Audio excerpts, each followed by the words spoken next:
that stuff will scar you for the rest of your life. People don't understand how much women in Islam suffer. Women get abused in Islam more than men. They are toxic men in all religions. Just because you come from a Christian background doesn't make you a good man automatically. Feel like they own you as a woman. You're basically a commodity to them. If you're going to debate a religion, if you're going to defend your worldview, you have to look at the fruit of what your religion produces. In the Muslim community, witchcraft is very popular. People do it all the time.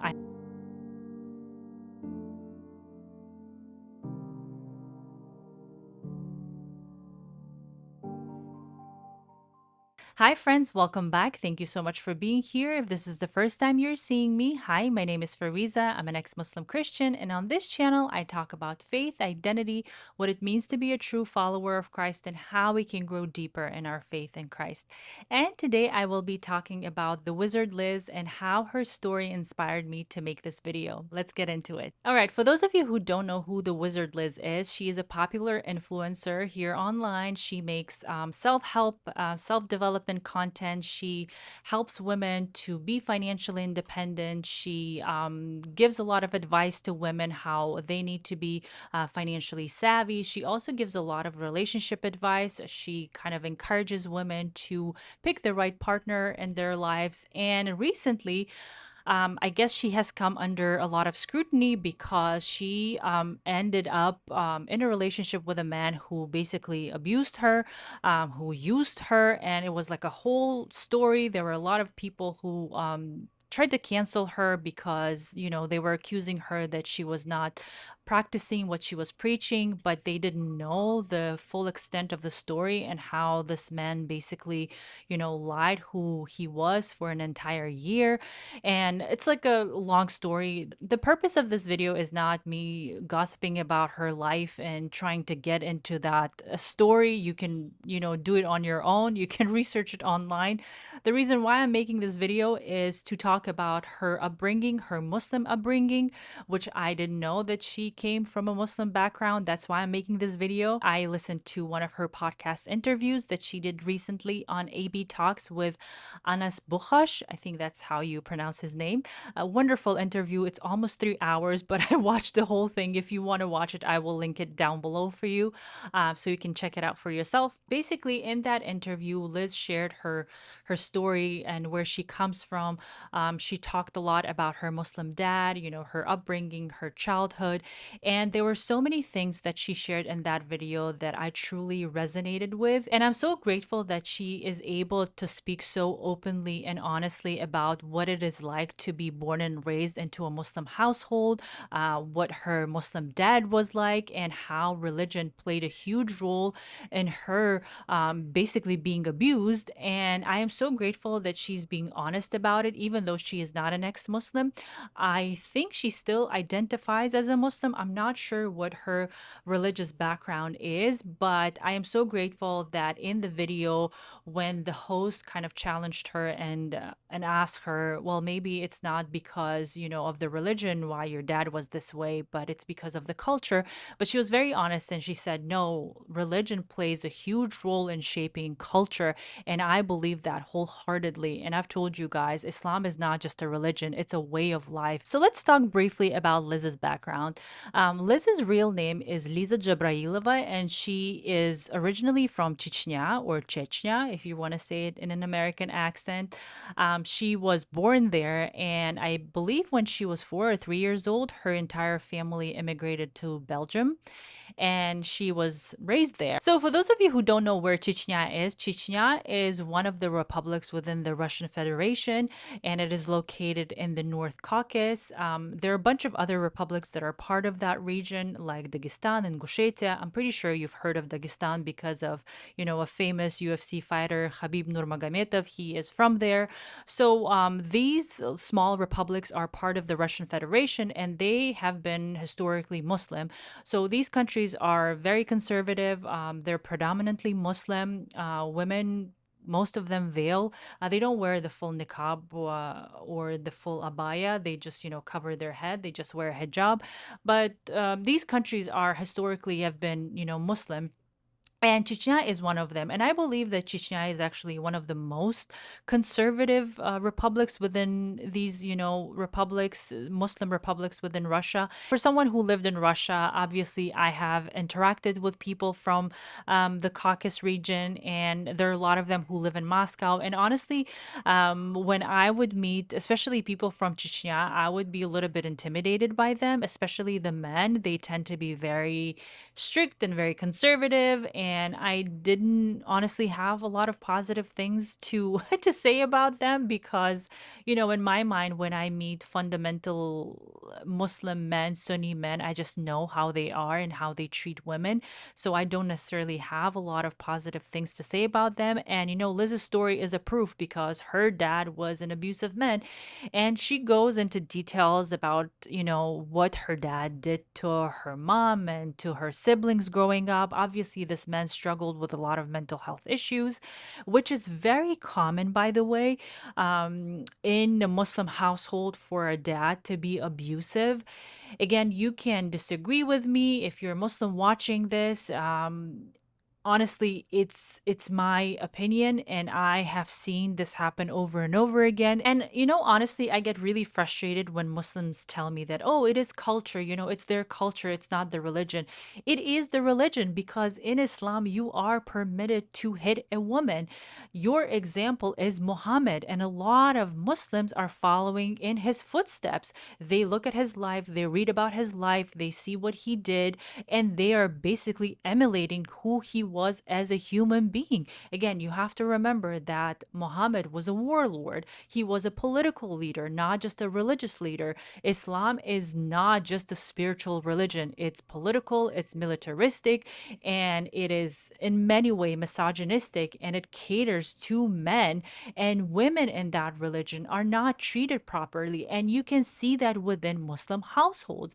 Again, I know that there are great Muslim families out there, but again, there are so rare. They're so rare. And as an ex Muslim, I have seen that firsthand and listened to what Liz is saying. Even her, as a woman who still, I believe, identifies as a Muslim, she was also saying the same thing, that there's so much abuse that happens in Muslim households, and it has become so normalized that people think that it is okay to do that. And I like that she mentioned in that video how a lot of children also get abused in Muslim household. In a Muslim household, beating your children has become so normal, and people even joke about it, and they don't see that there's anything wrong with that, and even if you mention it, they'll be like, oh, so it's okay, everybody beats their children, that's okay. But that is not okay. And you honestly, you're not going to think that's not okay until you actually get out of that system, until you move to another country, until you move to the West, until you grow up and you begin to realize how a lot of that upbringing actually traumatized you. And a lot of these traumas are not going to show up in your life until you're in your late 20s, in your 30s, in your 40s. And people don't realize that abusing your children, hitting your children is going to impact their mental health for the rest of their lives. And that's why a lot of Muslim families are dysfunctional, because that generational abuse just continues. And I'm pretty sure Liz's dad was abused by his dad, by her grandfather, and he was probably abused by his dad. It's like a cycle, it's like a never ending cycle that happens. And it's really hard to stop it unless you are brave enough to get out of that system, to actually stand up for yourself. But then again, that comes at a really high price. So let me give you a brief synopsis of what she talked about in the video and share her story. So she was very little when they moved to Europe, and she briefly shared about the story of how her dad met her mother, which was so interesting because it's almost like identical to how my parents met. She was basically sharing how her mother was this beautiful woman, and there were so many men who were after her and were pursuing her, but she wouldn't, give them the time of the day, and she was just this gorgeous woman. And all of a sudden, this man shows up in her mother's life, this man who is not good looking, he is kind of broke, but he managed to marry this beautiful woman. And she was jokingly saying how he might have done witchcraft on her because there was no way that this beautiful, gorgeous woman who literally rejected everyone all of a sudden ended up with this man who is not good looking. And honestly, I believe that because I've told you this, guys, before. Like in the Muslim community, witchcraft is very popular. People do it all the time. I have seen my family do that. So it's very popular to engage in these sorts of things, especially when it comes to, choosing your spouse. And there are also a lot of traditional things that people in Caucasus do, which is very concerning for a Westerner to actually find out. Like they have this custom where they like will steal the bride, and I honestly don't know the extent of that tradition. I don't know if the fact that they steal the bride is consensual. I don't know because there's so many stories out there where people would just say like, yeah, a man would like find a woman attractive and maybe she wouldn't, like agree to talk to him, but he decided to marry her and he would just literally steal her and, kidnap her and then marry her. And if you're from Chechnya or Dagestan or Ingushetia, please share if this is actually true because that's very concerning. But yeah, that happens. So basically, they get married, and the minute obviously they get married, he begins to abuse her. And it's a classical story when a man who is not very attractive and jealous and possessive marries a beautiful woman, and then he begins to abuse her. And I'm not gonna go into psychology of all of that. I've done a lot of research. I study psychology for funsies. Obviously because of my own traumas, I had to figure out what was happening with me. And but yeah, that's what happens when when unhealed men marry beautiful women. And I'm not going to go into detail why they do it, but there's a specific reason as to why they do it. And that's why I always tell women to be careful who they date, who they marry, because you never know who you're going to marry. You have to make sure that this man, I don't care, Muslim, Christian, you have to make sure that this man is healthy and you're going to be safe with this man, and you're not going to get abused after marriage, because I've seen that happen over and over again. And again, Liz's story is another one of those stories when a man marries a gorgeous woman and then he ends up abusing her once they get married. So in the interview, Liz goes into details and talks about all of the things that her toxic dad did to her and to her mother and how he abused them, and that lasted for a really long time. It's very heartbreaking. Obviously, her dad had a lot of mental health issues, but she also shares in one of her videos where she talks about how her dad almost looked demonic when he would, abuse them. And I honestly believe that because I have seen that look. I have seen that demon inside of a Muslim man, especially when they deal with women, that rage that they have in their eyes. It's really scary and I hate it. And I have seen that way too many times, and people don't understand how that stuff will scar you for the rest of your life. So I deeply sympathize with Liz and I do not judge her for what happened to her, because knowing where she, grew up, what kind of father she grew up with, it makes sense that she would struggle with all of these things in her life later in life.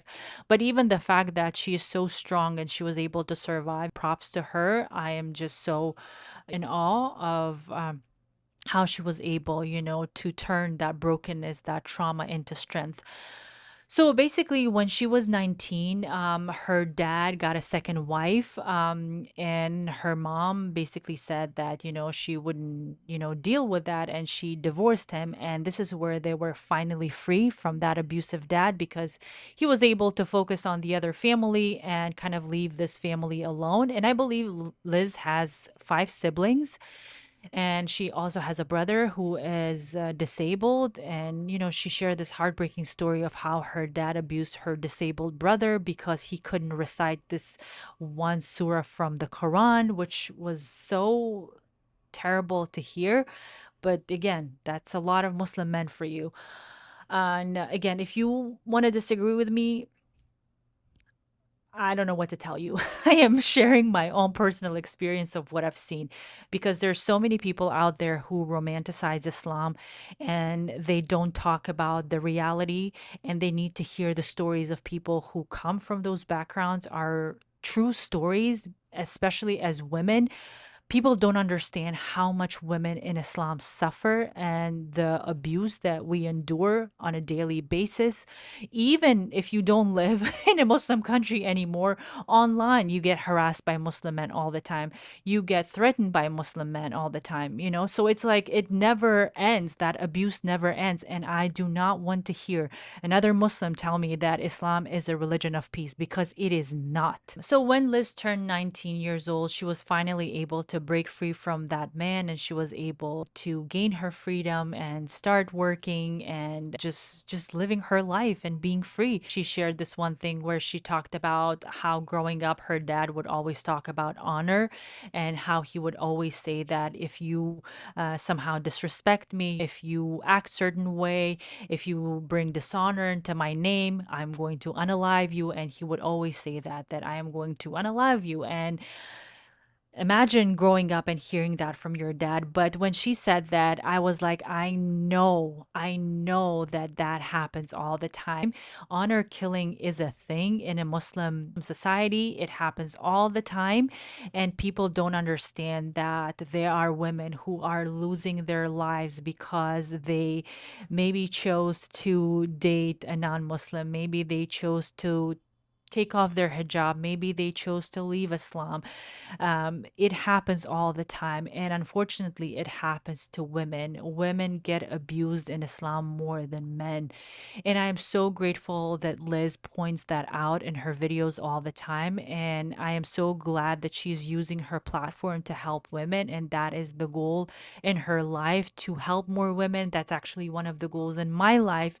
The reason why I'm so passionate about talking about these things is because I want to help women. There's so many women in a Muslim world who are struggling in silence. And I am so grateful that there are a few brave women who get out of that system and are able to speak the truth. And you don't have to be an ex Muslim, you have to be a human to call out evil in this world.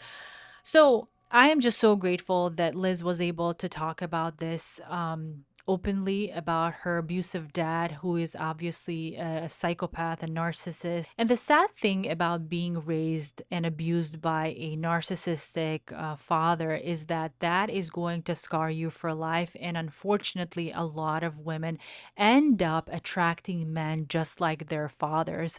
And when I see the story of Liz and how she ended up with this man, I think there maybe on a subconscious level, she somehow attracted him because, in a sense, maybe it felt familiar. And some people were saying online that Landon, her ex fiance, kind of looks like her dad, maybe because they're both kind of ugly. Truly, I don't even know how he got this gorgeous woman. Obviously, he manipulated her. He pretended to be somebody he was not. He essentially studied her online and he stalked her, and he was able to date her, and he created this whole persona. He pretended to be somebody he was not for a whole year. He got her pregnant, and he ended up bringing her to the United States. And as a pregnant woman, and when you're pregnant, you're truly vulnerable. When you give birth, you're vulnerable. You just go through so many emotions. Your body goes through so many changes. And it's really unfortunate that a lot of men use that against women, that they put them in these very vulnerable positions and, essentially abuse them. And anyway, I don't want to go into this whole story, what happened with her and Landon. And she basically ended up going back to Europe and leaving her son in the United States because I think by law she couldn't take him. And Landon, he threatened to deport her if she wouldn't pay him, something like that. Anyway, there was just a lot that happened in that story. But I'm pretty sure in her mind, she thought, oh, this is, this white man who comes from a Christian background, and he's very nice. He is so kind to me. And as someone who has been abused by a toxic father, I'm pretty sure it felt like a relief for her. Maybe she finally thought that she was safe with this man.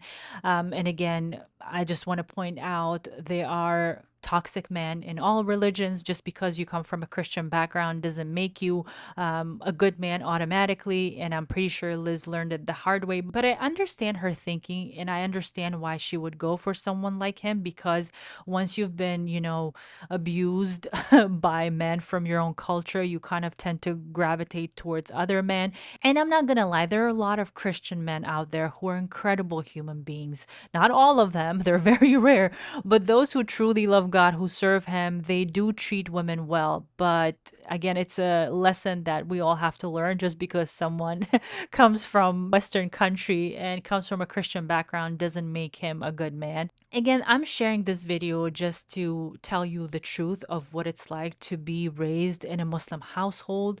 And I've talked in the past about family values. Yes, Muslims have a lot of great family values, but a lot of these families are also incredibly toxic, primarily because of the way how men are raised in these families. Like I said, men are treated differently than women, and men have a lot of power in these households, in these patriarchal societies. They feel like they own you as a woman. You're basically a commodity to them, and women are treated like trash many times. They are treated like they are not human beings. They're some sort of subhumans. And it is the reality. Again, it's not everyone, but it is a lot of people. It is a lot of Muslim households, unfortunately. And I'm just so grateful that Liz was able to speak openly, even though I know she was very uncomfortable during the interview. But I am so grateful that the host was such a great host. I really admire him. I watched some of his podcast interviews. He's like the Middle Eastern male version of Oprah. The way he asks questions, he's so emotionally intelligent and gentle and kind. And I feel like he was so kind with her and maybe healed some parts of her broken heart. You can tell that she's still traumatized. I know that she needs to do a lot of work in therapy, and I pray for her. I hope Jesus reveals himself to her and loves her and heals those broken parts in her life, because that's exactly what happened to me. I come from a very challenging background. I come from a background where I was traumatized as a child. And when Christ came into my life, he began to do a lot of deep work in my heart and help me, because for many, many years, I had a lot of resentment towards Muslim men. I still do. It's an ongoing thing that I have to work on all the time. I get triggered very easily by Muslim men, by Sunni Muslim men. There's a lot of rage in me. And I get really frustrated when they share their opinions that they have no rights to speak on, when they begin to tell you what to do as a woman. I hate when they say that in my comment section. I delete them and block them immediately, because I just cannot tolerate that. And this is something that the Lord really has to work in my heart. And especially with people from Chechnya, I don't know why that specifically, but maybe because, there were a few terror attacks that were, done by Chechen people in Moscow. And one of them happened in 2002, I believe. And my dad had lived there in Moscow at that point, and it was a really scary time. I was really scared for his life, and I remember that very vividly as a child. So when you hear these stories, when these terror attacks happen, you can't help but kind of judge the entire nation by these things that happen. And I know it's not right, but as a human being, that's what registers in your mind. And obviously, that's what happened after 9/11. Why, a lot of people begin to perceive Muslims in a certain way, because when you see something this tragic happen, you can't help but project that onto the entire nation. And this is an ongoing thing that I have to deal with in my life. I do not trust Sunni Muslim men, even though, I'm sure a lot of them are incredible men, incredible fathers, husbands. But again, I have to see that, I guess, myself, in order to have that opinion, to change my mind. So far, I have not seen that. And Another thing I want to point out, what really frustrates me about a lot of Muslims, when I see people defend Islam, when I see people who, engage in these debates and these discussions about Islam, and they try to prove, that Islam is this amazing religion, they do everything in their power to discredit Christianity. I always look back and try to think about these two societies. I begin to compare Muslim society and a Christian society, and I encourage Muslims to do the same thing. If you're going to debate a religion, if you're going to defend your worldview, you have to look at the fruit of what your religion produces. You have to be very objective. You have to look at both societies. You have to not just look into a society as a whole, but look deeper. Look into what that religion specifically produces. Compare a Christian household and a Muslim household. Look at how these two families lead their lives. Look at their children. Look at the type of fruit that they're producing. I think before we begin to debate theology and to discredit Christianity, we have to make sure that we are setting a good example to the world. And that's why I get really frustrated sometimes with American Muslims online who are so passionate about, defending Islam. I'm always thinking about their families. I'm thinking about their mothers, their sisters, their grandmothers, their stories of how they were treated, the conditions that they live under. So, to me, when a Muslim sits there and defends Islam, I'm thinking about their families. I'm thinking about what exactly are you trying to preach? What exactly are you trying to bring into a Western society? Immediately, I think about abuse. Immediately, I think about the women and the children that suffer. And that happens to me often when I see, even when like I look at these UFC fighters, who people love, like Khabib, or the other one, I forgot his name. I think his cousin. Anyway, I forgot his name. Immediately, when people like adore them, that they're so strong. Like I don't really care about their strength. I don't care about how awesome they are. I think about their families. I think about their mothers. I think about their sisters. I think about their wives. And I'm thinking the conditions that they're living under. I know that these women are living under very strict rules. They're not allowed to do a lot of things. Some of them are not even allowed. Actually, not some. A lot of them are not allowed to even go outside. They're just stuck in their homes.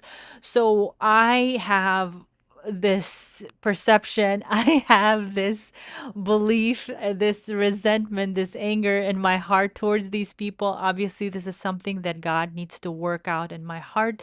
God needs to heal me. But it's something that I am working on every single day and trying not to get triggered by these men online, men that I know and men that I don't know. But when I heard Liz's story, I could picture it. I was like, I know, I relate to this whole thing so much. And I'm so grateful that she was able to talk about these things. Anyway, thank you so much for being here, you guys. I just wanted to share my thoughts on Liz's story. And if you get a chance, please pray for these Muslim republics in Russia. I know a lot of people don't know that these, little countries, republics exist. There are so many Russian Muslims out there. So add them to your prayer list. Add Chechnya to your prayer list. Add Dagestan, Ingushetia, Ossetia. I think Ossetia is still a Christian country. Yeah. But anyway, add these countries into your prayer list. Pray for them. Pray for Liz. Pray for Muslims around the world. Please pray for women in Muslim countries that are suffering right now, especially women in Iran and Afghanistan. I have a huge heart for these women. Please pray for their governments. Please pray for their protection, that the Lord would protect them and continue revealing himself to Muslims. Anyway, thank you so much for being here, you guys. I appreciate each and every one of you. Please leave me a comment, share your opinion. Please subscribe to this channel. Please share this video, like this video, leave me a comment. I would really appreciate it. Again, thank you so much. I love you guys, and I'll see you next time. Bye.